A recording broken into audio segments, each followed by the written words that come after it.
эле билим берүү тармагында эмес, медицинада деле ошондой да. Гранттын артынан кууп алганбыз да биз. Гранттын артынан кууп алып, бул сапат менен деле ишибиз жок. Бул поэтапный система талкаланып атат деп ага башы ооруган киши жок да. Чынында система билбейм, акыр түбү кайка барып токтойсуңар. Бул мен муну 2 жылдыкка деле даяр эмессиңер да. Дайыма гранттын арты менен кетип атасыңар. Эртең мына сиз мектепте көп жыл Мурат мырза көп жыл иштегенсиз. Мен билем сиздин айтпай эле барып мындай мектептерди карап көргүлөчү. Бу жерде силердин сүйлөгөн саясатыңар таптакыр башка, а тияктагы чыныгы саясат таптакыр башка. Мына мен кече тиги районго барганда кыдырып кетип атып эле айтпай эле мектептерди кыдырып карадым. Барсам, как раз ошол жана Максат айылындагы жана өрттөнүп кеткен мектепке кирдим. Ата-энелер китеп алып атыптыр ошол жерде. Эми алып аткан китебин көрсөң, ачып окубай турган талкындай тытылып калган китептер берилип атат. Китеп фондун карадым, ушунчалык жупуну. Анан райондун жетекчилери коркот, районолор.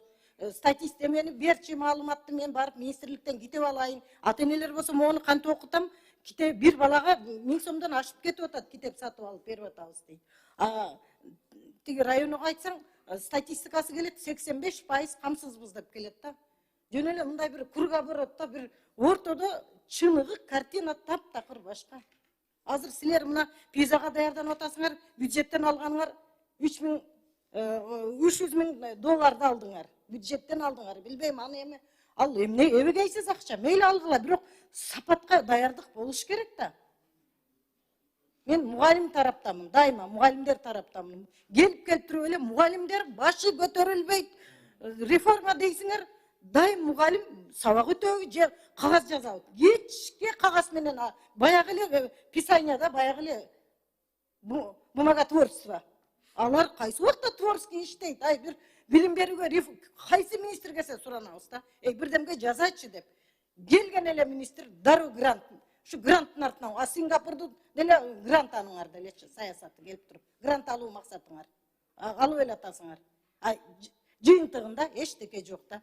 Билбейм, билим берүүнү отура турган болсок биз мамлекетте бул чоң мамлекетти талкалаш, согушу жок талкалаштын бирден бир жолу сабатсыз коомду түзүп кой, билимсиз коомду түзүп кой, мамлекеттин келечеги жок болот.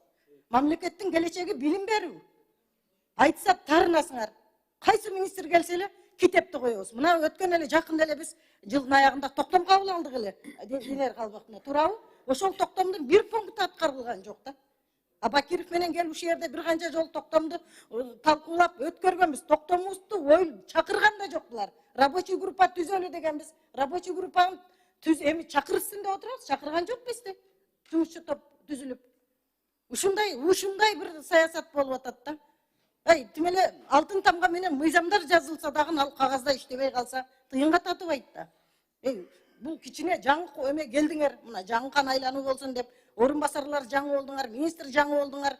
Эртеңки күнү мына сапатты эми биз мамлекетибизди келечегин ойлосок, сапатка көңүл бурушубуз керек да. Регионду барып караңыз мектептерди.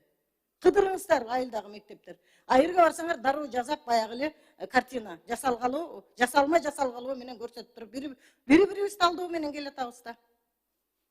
Иштеш керек да бул. Мына сиздер деле кайдыгер болуп атасыздар.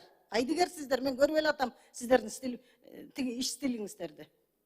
Министрлик толук кандуу иштебей жатасыңар.